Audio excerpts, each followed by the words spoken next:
Hey guys, and welcome back to the channel. We have an absolute cracker of a preview to get through. It's Carlos Alcaraz versus Matteo Berrettini at Wimbledon for the fourth round clash. And I can't wait to get into this because Berrettini's playing some incredible tennis after a 3 month layoff, really, after playing only one match before Wimbledon, but he's somehow playing some incredible tennis. And Alcaraz, of course, is one of the favourites. He's one of the favourites to make the final and meet Djokovic there. He's been playing some good tennis as well at Wimbledon, and he's the world number one. Before we get into it, remember to that like button, do subscribe if you are new, and do leave a rating or review if you're listening on a podcast platform.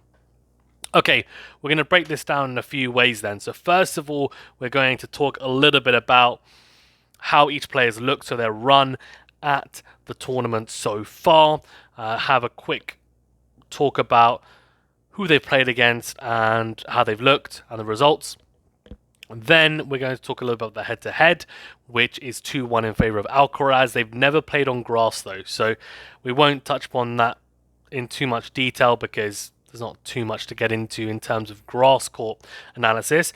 And then finally, I'll look at it from a more strategical and technical standpoint and go through how I think the match might play out.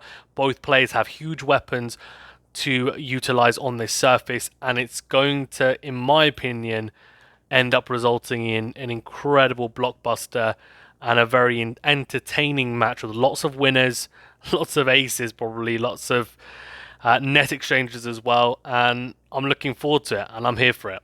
Okay, let's then talk about their route to this stage so far. So for Alcaraz, he's played 3 matches, of course. And the first round was against Shardy, straight set victory there. Muller was also a straight set victory, 2 Frenchmen, and then played Nicolas Jarry today. It was a really, really good match. Jarry played lights out, he really did, against Alcaraz. I was thinking he was going to go to 5 sets in that fourth set when Jarry went 4-2 up, like he did in the second set. But Alcaraz broke back, like he did in that second set. Jarry won that second set in a tiebreaker. Alcaraz, though, managed to this time not even get taken to a tiebreaker, but break him at 5-all after 7-5 in that deciding set. And Jarry has a relatively similar game to Berrettini. Big servers, big ground stroke, especially big forehand. The backhand slightly different. Jarry hits the drive backhand a lot more than Berrettini, and I would argue it's a better drive backhand. But the slice of Berrettini is much better than Jarry's from what I saw. Net game's pretty similar, I'd have to say as well. And then you have to cater an experience. Berrettini's got more experience on grass. In terms of Berrettini's matches so far, he's played 3 very tough opponents. He could have lost any of these guys. And I have to say, his run to this stage is super impressive. Sonego in the first round, he beat in 4 sets. He'd lost him at Queens in the first round. I thought Sonego was going to beat Berrettini. I did not expect to do this preview for Berrettini versus Alcaraz. I really didn't. And I'm so glad that I am. And I'm glad he proved me wrong because Berrettini is the type of player who can beat anyone on torn grass when he's playing his best tennis. Honestly. So he beat Sonego in 4 sets, good victory there, and then beat de Minaur, who played really well in Queens, I thought. Played a tight final against Alcaraz in Queens and lost, but he played some incredible tennis before that, beating Rune in the semi-finals, and he's got great attributes with the grass, and he'd evolved in his style on grass to become more aggressive, and I thought he was looking good. Berrettini, though, no problem, beat him in straight sets. And then Zverev today, I mean, this was an incredible performance from Berrettini, I thought. Really impressive from the Italian, winning 6-3, 7-6, 7-6. I mean, Zverev was serving at 81% first serves in, 82% first serve points won, and 65% second serve points won, and still managed to lose. I mean, just crazy. It's just absolutely crazy. Berrettini only had to save 1 break point, and he saved it. I mean, that is just incredible. 86% of first serve points won for the Italian, serving at just under 70%. Winners unforced there is 36-22. Net points won 16 out of 21 at 76%. So, look, he played an incredible level against Zverev. And I have to say, it's one of those matches that actually you have to sit back. And sometimes when Zverev loses in a Grand Slam, we say, okay, he should have won that match. On paper, he should have. But in actual fact, I'm watching the match, and you have to say and just give props to Berrettini. He just played incredibly well on the day. So props to him, and it sets up this incredible encounter. So head to head, they played each other 3 times, as I said earlier. Vienna was the first match, a quarterfinal. Alcaraz won in 3 sets, 6-1, 6-7, 7-6. Then they played at the Australian Open. That's the big one. A 5-set match in the end, in the round of 32. So that's the second round. Second round? Around 128, 64, 32. No, third round it would have been. 6-2, 7-6, 4-6, 2-6, 7-6. So 10-5 in that final set tiebreak. It was a really tight one. And Berrettini came out on top in the end. Look, I mean, we can't take a huge amount from that because that's more than... No, it's now a year and a half ago. And Alcaraz has improved since then as well. Has Berrettini improved since then? Not so sure, but the surface isn't the same. So we can talk about that in a second. Alcaraz also beat him on clay in the quarterfinals of Rio de Janeiro last year, 6-2, 2-6, 6-2. Berrettini, a good all-round player, is good on clay as well, and hardcourt. Similar to Alcaraz in that sense. But the one thing I will say is that Berrettini's game and his preferred surface, I would argue, is grass. He has an incredible record on grass, and his serve, especially in his forehand, just so potent. And he's got a good backhand slice, and it means that he's able to utilize it effectively on the surface because he gets the most purchase out of this surface with that slice. So let's talk about it from a technical standpoint, and talk about some strategies that might be utilized by each player and how the match might play out, and then ultimately I'll give you guys my prediction, of course. Let's start off with Berrettini because we just started talking about him. So his serve is incredible. When it's on fire like it has been at Wimbledon so far, it is, close to unplayable. And he is one of the top servers on tour. He's in my top 5. In no particular order, I've got Berrettini, Kyrgios, Isner, Opelka, and Hurkacz. And Hurkacz as my 5. I think that's pretty safe. Ben Shelton now, though, to be fair, will be in the mix. He's, of course, a newer addition to the tour, but he's incredible as well. So, he's in the top 5, and on grass, his serve is just bulked up even more.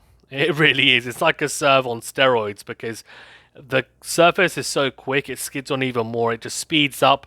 It's a lot quicker than other surfaces like clay, for example, on hard courts. And he has a very good slice serve, especially from the juice side, which is, he hits a 115, 160 mile per hour slice serve, which is just ridiculously quick for a slice serve. Even I've seen it go up to 120, 121 miles per hour.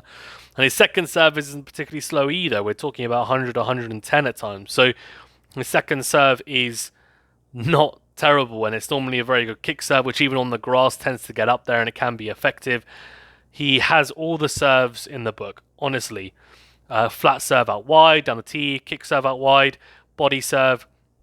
He's got all of the variations that make an elite server. In terms of Alcaraz's serve, I'm going to talk about that now. His serve, I think, has been good to a degree. Against Nicholas Jarry, he served probably too many double faults, for my liking anyway. I wasn't too impressed with his spot serving. I didn't think it was as good as it could have been. But he still served 12 aces, 7 double faults, that's not great, 62% first serves in, 77% first serve points won, 52% behind the second serve. Okay, not terrible, right? Not terrible. He needs to serve well against Berrettini. Berrettini's returning, to be fair, is not the best, and he will play a lot of tiebreakers, which is why we saw against Zverev, and on grass it's more common. I would imagine that we're going to see a tiebreaker, at least one, in this matchup, and then it's whoever handles that tiebreaker the best. Alcaraz's serve, though, is going to be into the Berrettini backhand more often than not. Now, on other surfaces, Alcaraz would win a high percentage of points going into the backhand return, because Berrettini's backhand return normally would be a floated backhand or a slice backhand, but it wouldn't have the oomph, really, or the purchase through the surface, it wouldn't get through the court as much as it does on grass. So Berrettini is going to be able to slice that backhand return, and in some instances he'll be able to get to neutral. He will. Even in some instances he might even get on the front foot if it's a good, well-placed, deep backhand slice with pace all over the net. It could make it awkward for Alcaraz, especially if it's to his backhand side. But Alcaraz will probably try and 7-volley at times as well to try and nullify that and make Berrettini think twice about slicing. I also think Alcaraz will mix it up. He'll go to the forehand at times. Berrettini is not the most natural returner, but what Berrettini is good at doing is attacking the second serve. Now, Alcaraz will want to serve a high proportion of first serves because he knows if he serves a lot of second serves, Berrettini's going to try and run around the backhand. He's going to try and unleash that weapon of a forehand. It's a hammer forehand. That's so good on all surfaces. For Berrettini's serve against Alcaraz, Berrettini, he might look to go into the Alcaraz backhand, but I almost feel with some servers and someone like Berrettini, because he's just so good, he will be able to identify weaknesses in Alcaraz's return, but he's going to mix it up. And I think what he'll try and do is make it unpredictable so that Alcaraz is not able to read his serve, because that's when it becomes difficult. Because Alcaraz, as a returner, when he starts to read your serve, it becomes dangerous. Nicholas Jarry, for example, was breakpoint down against Alcaraz in the in the fourth set it was, when he got broken to go 6-5 down, and Alcaraz had a second serve at add up on the return game, and Nicholas Jarry went kick serve into the backhand of Alcaraz on the ad side. Now, it's the most predictable serve. He's been doing it all match, and I was just thinking, okay, and Alcaraz went backhand winner down the line for the return. He was already there. I mean, he was as Jarry was in the motion, you could see Alcaraz was just teeing up that backhand. He just knew it was coming. So that's something for Berrettini to bear in mind, because, as I said, Jarry is a similar type of player to Berrettini in that sense. So Berrettini needs to be, to be fair to Jarry, he was pretty good throughout the majority of the match. I think Berrettini, though, has good variation as well. He's pretty unpredictable, can be unpredictable at times with the serve. He's going to have to vary it up. He will. He will have to go into the forehand at times as a surprise, even though you might think, Alcaraz's forehand return is much better than his backhand return. Not sure about that. I think they're probably equally as good. Alcaraz goes for the forehand return more, but he also misses probably more on that forehand return than the backhand return.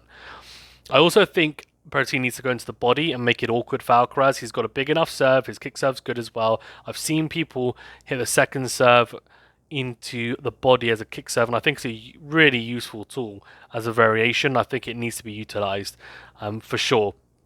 And it just tucks them up. And Berrettini's got the type of serve that would definitely be able to not necessarily hurt you, but make you feel uncomfortable even on a second serve. So for Alcaraz, when we talk about the serve return dynamic, let's talk about how it might play out now from the back of the court, etc. So let's be honest, Alcaraz is going to try and attack Berrettini as he does against all players. He's going to utilize the drop shot when he can. He's going to come to the net when he can as well. And he's going to be extremely tough to put away from a defensive point of view, because Alcaraz is so good at being able to get to shots and make you play the extra 1, 2, 3 shots at times, right? A forehand to forehand, though, Berrettini actually will have some success in that exchange, I think, and Alcaraz will try and access the Berrettini backhand as much as possible. The issue is going to be for Alcaraz that even though on other surfaces it's a real tactic to utilize, and you can hammer the Berrettini backhand and you'll get mistakes, you'll get shorter balls, you'll get slices that maybe aren't coming through as much, or dry backhand that's not really as hurtful. His slice on grass and how he's been hitting it recently, it's difficult and it's a weapon at times, and it's similar to how Federer used to hit it. I mean, it's maybe not quite at that level, but it's not far off. And same with Ash Barty on the women's side, who now is retired, but she used to utilize it a lot as well. He's not going to hit too many dry backhands unless he is really comfortable. He's got a lot of time, he's sat up, and he knows he can really attack it. He's going to hit a lot of slices. Now, the question is, how does Alcaraz deal with that? Because his slice, I don't think, is as good as Berrettini's. Now, he'll try and slice them at times. Berrettini needs to make sure that slice is angled enough that Alcaraz can't make it into a forehand as well, by the way, because if he goes into the backhand corner and it's not well placed enough, Alcaraz has incredible movement to run around the backhand and hit a forehand. And if he goes into it with that forehand, Berrettini's going to be on the defensive on the forehand side. And Berrettini defending is exactly where the Italian does not want to be. He doesn't want to be defending. So he needs to be clever about how these rallies play out. He needs to make sure he's not getting hurt by Alcaraz consistently in these exchanges. And that means, yes, being able to the backhand slice when needed, but also trying to dictate as much as possible from the forehand, especially from the middle of the court, being able to be the one who takes control of the rally earlier on. His forehand crosses into out forehand line. I mean, I think all the variations on his forehand are very potent, I would say, for Berrettini. And both players like to run around the backhand and go into in or into out. For Alcaraz, to get Berrettini on the stretch on the forehand side is going to be a real goal of his. And that's where Berrettini won't want to be because he won't want to give Alcaraz opportunity to go into him. Because if he does, he's going to be in trouble. Similarly for Berrettini, he's going to try and go into him. But Alcaraz defensively on the forehand side is better than Berrettini. He definitely is. So I can also see Berrettini doing what Sinner tried to do against Alcaraz last year at Wimbledon, which is pummel the backhand side, but with angle and pace to try and induce errors, because that can happen, and most players don't like defending in the backhand corner. I think Alcaraz is obviously one of them as well, and I think Berrettini will back himself to go slice to slice in the backhand exchanges, I think, and he will have some success. So that'll be interesting to see. I wonder whether Alcaraz might even try. Now, the problem is on grass it's difficult to do this, but if you go high and heavy to the backhand side of Berrettini, is he still going to slice? The answer is probably yes, to be honest. And it's not going to rear up as high because it's not a clay court, so it still won't be that awkward to slice. He's not going to be slicing at shoulder height, for example, probably. So, yeah, it's going to be an interesting kind of battle from the back of the court. And I think the other thing to watch out for is that both players are going to come to the net. Now, Berrettini needs to be very, very clever with his court positioning, because if he's too far behind the baseline and Alcaraz is managing to push him back in a lot of the rallies, he's going to be extremely susceptible to the drop shot of Alcaraz. We know how potent that can be. So he's got to be careful in that. He needs to try and hug the baseline and be as aggressive as possible and take the ball early. Alcaraz will try and do the same because Berrettini's got a decent drop shot as well. But of course, he knows Alcaraz, in comparison to the two players, Alcaraz has the better ability to get to those drop shots and get forward. Berrettini, though, he's definitely moves a lot quicker than you'd expect of someone of his stature, but he's still not as athletic as Alcaraz. I think we can all agree on that. In terms of the drop shot, so it might not even be a winner from Alcaraz, but what we saw against Jarry was that he'll hit the drop shot and then, for example, Berrettini might get there. He most likely is going to have to dink it and down the line or whatever to try and just make it. Alcaraz will then lob you, and that's when you're in trouble, because I would say 95 times out of 100 that lob is probably made, and it's normally a very good lob. So the drop shot lob combo is just it's a killer, and especially on grass. So Berrettini needs to look out for that. I think Berrettini should try and serve and volley when he can. If he feels comfortable doing it and he's serving well enough, I don't see why not. And I think you'll give Alcaraz something to think about. I saw Nicolas Jarry not necessarily just serve and volleying, but serve +1 volley against Alcaraz. And I think Berrettini will try and do the same, and he should. The issue is going to be as well is that you always have to expect that the ball's going to come back, because with a volley at times, I saw today with Nicolas Jarry, Alcaraz was still getting there somehow and getting round to it and almost passing him. Berrettini's got to be ready to hit an additional volley or ground stroke, and just be prepared that the point might somehow get back to neutral and he has to then keep his composure. Composure is going to be key against Alcaraz for Berrettini. Cutting down those unforced errors. And if I'm being honest with you, Berrettini needs to play lights out tennis. He does. He needs to be super aggressive with a serve, like he normally is, to be fair, but especially with a forehand as well. And he needs to try and keep Alcaraz off his rhythm, make it as awkward for him as possible. and push him back and try and go toe-to-toe with him on the baseline. And when he can, shorten the points, because the longer the point goes on, the more chance you feel that Alcaraz is going to win it. But Berrettini has experience on grass, so I'm interested to see how he gets on against Alcaraz.